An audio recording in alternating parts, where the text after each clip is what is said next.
Bonjour à tous et bienvenue dans cette nouvelle vidéo de la chaîne YouTube Natura Diète où aujourd'hui je vais vous mettre en avant un aliment qui peut vous limiter dans le fait de conserver une bonne santé. Voilà, et en tout cas qui pourrait amoindrir vos défenses immunitaires. Voilà, mais avant ça je me présente, je m'appelle Christopher Rob, je suis diététicien nutritionniste de profession dans le nord de la France à Lille en profession libérale. L'objectif de cette chaîne est donc de donner des clés, des astuces pour que vous puissiez stimuler votre système immunitaire, autrement dit booster vos défenses naturelles grâce aux vertus des aliments, de leurs micronutriments et bien plus encore, afin que vous deveniez l'acteur principal de votre santé. Dans les vidéos précédentes, vous avez maintenant compris la vision de l'alimentation que je défends, l'alimentation durable. J'ai expliqué aussi de manière succincte ce qu'est votre système immunitaire et en quoi vous devez l'avoir de votre côté. Et aussi, je me suis concentré dans la dernière vidéo sur les antioxydants puisque je voulais vous apporter un peu de matière en vous donnant aussi des sources d'antioxydants dans l'alimentation et en quoi c'est bénéfique pour la santé puisque du coup ça empêche vos cellules de rouiller, ça évite au corps de rouiller, donc de vieillir prématurément, donc de prévenir, donc de rester jeune. Voilà tout l'objectif de cette dernière vidéo. Aujourd'hui, pour ceux qui me connaissent, vous savez que je suis quand même très engagé dans la lutte contre le sucre depuis quelques années et je voulais en faire un sujet principal parce que oui, je vais mettre des aliments et des micronutriments en avant pour stimuler votre système immunité, mais oui, je peux mettre aussi en avant des aliments qui sont là et qui peuvent parfois jouer l'effet contraire. Donc, premièrement, quand je dis sucre, je parle de sucre blanc. Je parle de ça. Voilà. J'apporte un peu de visuel, vous voyez, je m'améliore. Je vous remercie à tous pour les commentaires, les notions d'amélioration que vous avez voulu m'apporter. Tout ça, c'est génial. Sachez que je vais me développer avec le temps au niveau de la technique. Vous aurez des textes, vous aurez des images, vous aurez des jingles, vous aurez la totale. Mais ça viendra avec son temps. Donc, en attendant, j'apporte un peu de visuel. Et voilà le sucre blanc dont je parle. Quand je dis sucre blanc, je parle de sucre raffiné, c'est-à-dire sucre qui est issu de la betterave sucrière ou de la canne à sucre. Et donc, c'est une création complètement humaine. Le sucre aujourd'hui, qu'on appelle le saccharose, c'est une création humaine. Vous voyez, on n'avait pas ça dans la nature. Hein.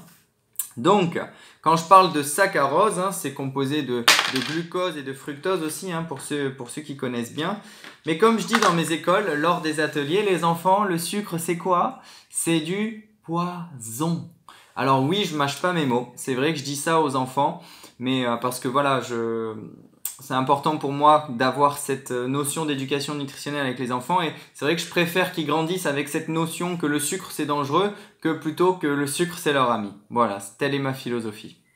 Donc, quand je dis le sucre c'est du poison, bien sûr on parle de dosage, c'est la dose qui fait le poison, d'accord? Sauf que aujourd'hui, dans notre alimentation moderne, malheureusement, le sucre est en excès. On en rajoute partout. L'industrie agroalimentaire en met partout, sous plein de formes dans les étiquettes. Donc, c'est un vrai problème de santé publique aujourd'hui.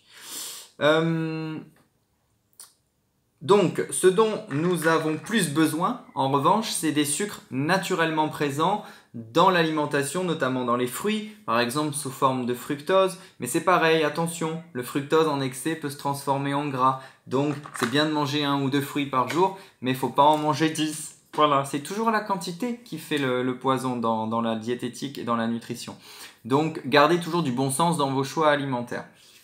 Ensuite, hop...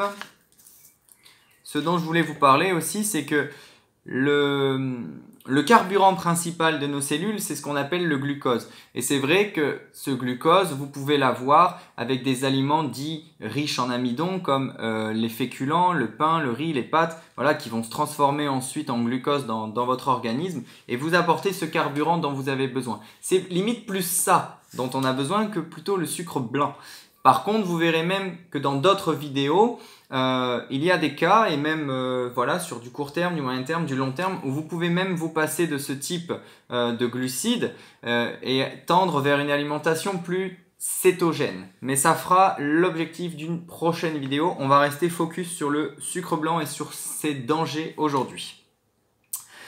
Le problème avec le saccharose, c'est que c'est un aliment qui n'apporte rien.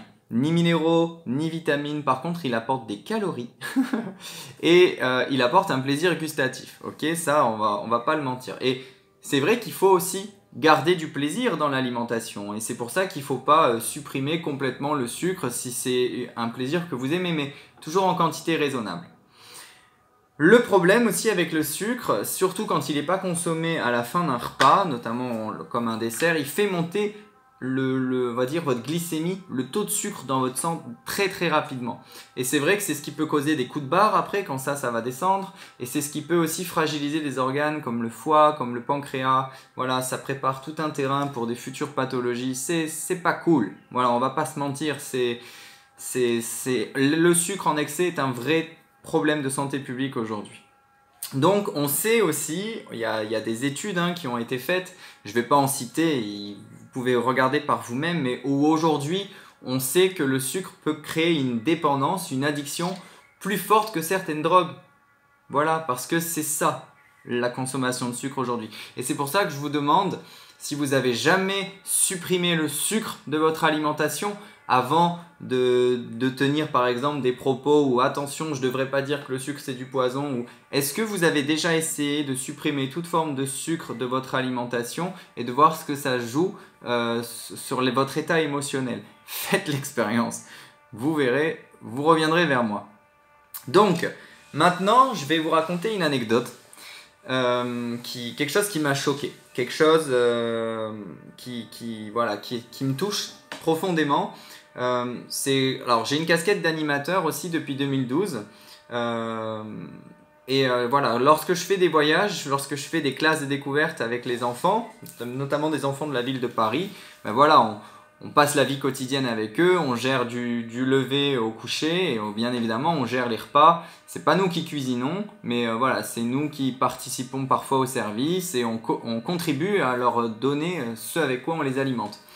Et vous voyez, j'ai fait un petit jeu une fois, j'ai calculé en moyenne la quantité de sucre que les enfants ils avaient par jour. Il faut savoir que un enfant lambda, voilà, on va dire entre 6 et 9 ans, s'il a 25 grammes de sucre par jour dans sa journée, c'est largement suffisant. Parce que ses organes peuvent digérer, c'est déjà beaucoup de sollicitations. 25 grammes de sucre, c'est 5 morceaux. Vous voyez, c'est 5 morceaux. Pour vous donner un exemple, une barre chocolatée très célèbre, c'est en moyenne 2-3 morceaux de sucre dedans. Une canette de boisson soda rouge et blanche sur l'étiquette, en moyenne, c'est 7 morceaux de sucre dans une canette. Donc vous voyez que déjà, rien qu'avec une canette comme ça, on pète les scores. On pète les scores. Pour un adulte, voilà, si on tend vers 80 à 100 grammes de sucre par jour, c'est en moyenne ce qui est recommandé, mais c'est déjà beaucoup trop.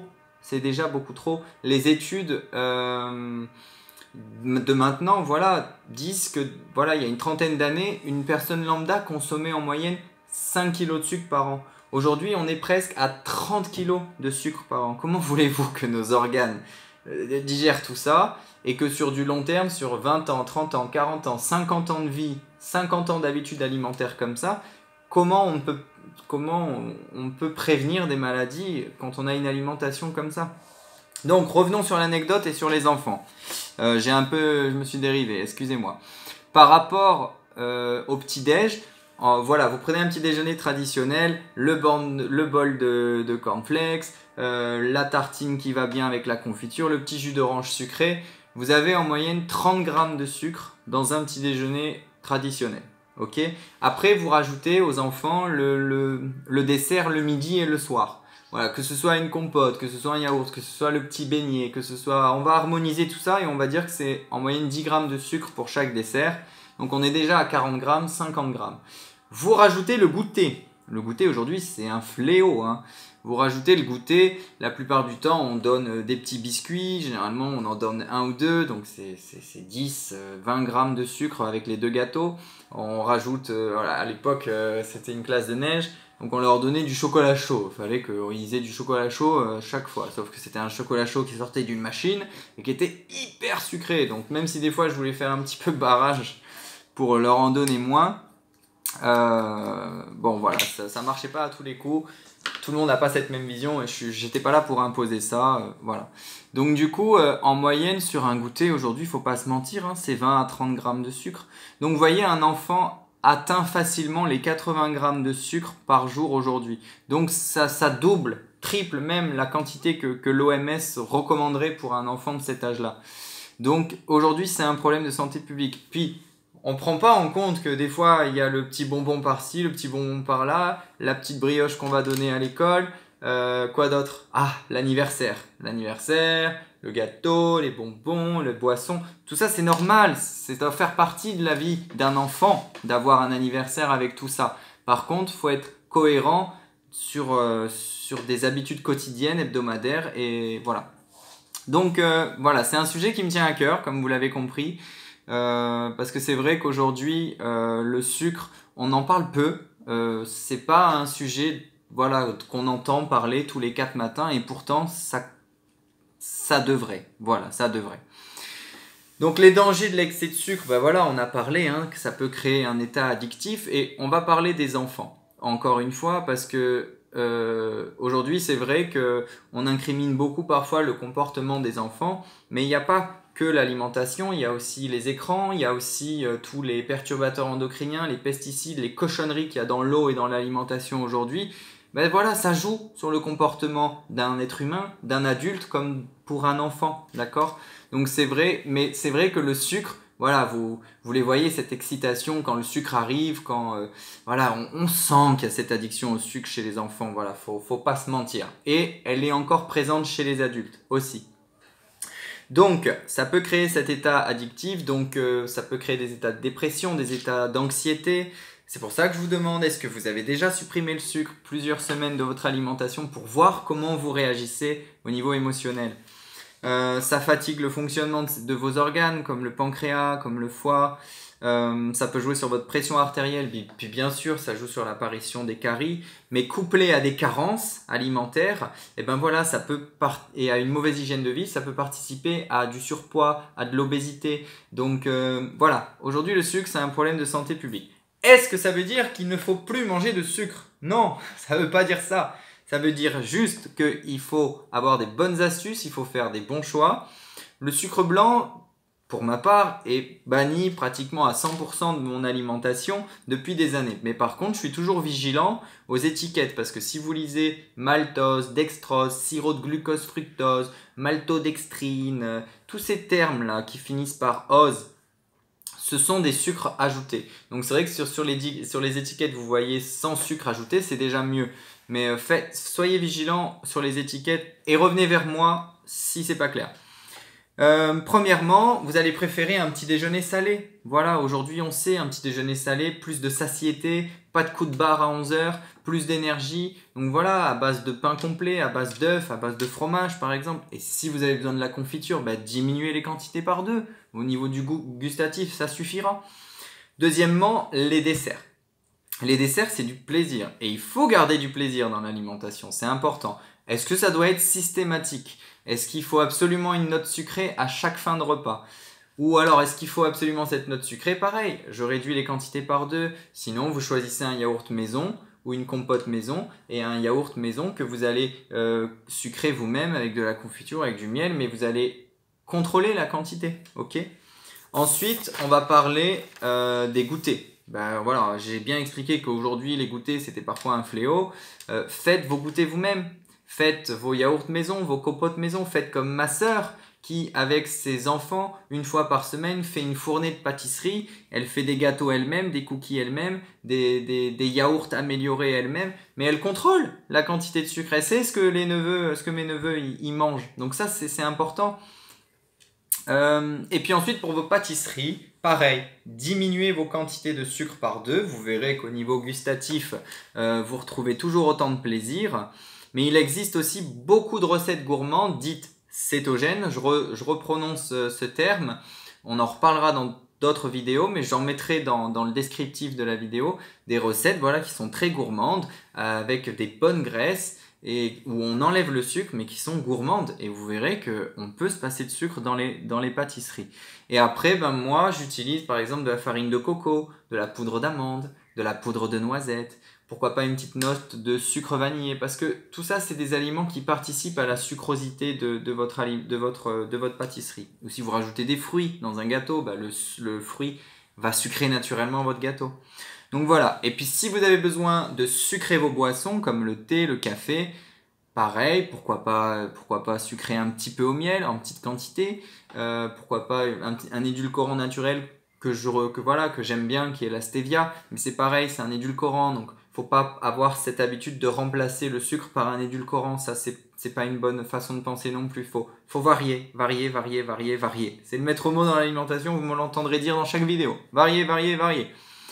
Donc vous verrez qu'en adoptant ces conseils, vous vous sentirez en meilleure forme, puisqu'on est dans une chaîne de prévention, Natura Diet. Le sucre, si on le diminue, voire si on le supprime, on aura une immunité plus forte, on aura des défenses naturelles plus actives. Donc sachez que votre système immunitaire vous protégera plus des dangers extérieurs. Sachez aussi que les cellules cancéreuses adorent le sucre. C'est connu, les cellules cancéreuses adorent se nourrir de sucre. Et quand vous les mettez dans un environnement sans sucre, beaucoup de ces cellules ne peuvent plus survivre. Pas toutes, parce que je ne suis pas en train de dire que vous enlevez le sucre et on peut soigner les cancers. Non, je dis juste que quand on enlève le sucre, il y a des cellules cancéreuses qui n'ont pas le métabolisme nécessaire pour survivre et ça les fragilise. Donc, le sucre n'est pas un allié pour notre santé et le sucre ne participe en rien à booster nos défenses naturelles. Donc, choisissez des alternatives comme je vous ai annoncé. Je mets dans le descriptif de cette vidéo donc des alternatives au sucre et quelques recettes intéressantes comme promis. Je vous remercie pour votre fidélité, je vous remercie pour votre écoute et je vous dis à très bientôt dans une prochaine vidéo pour que vous puissiez devenir l'acteur principal de votre santé. À bientôt.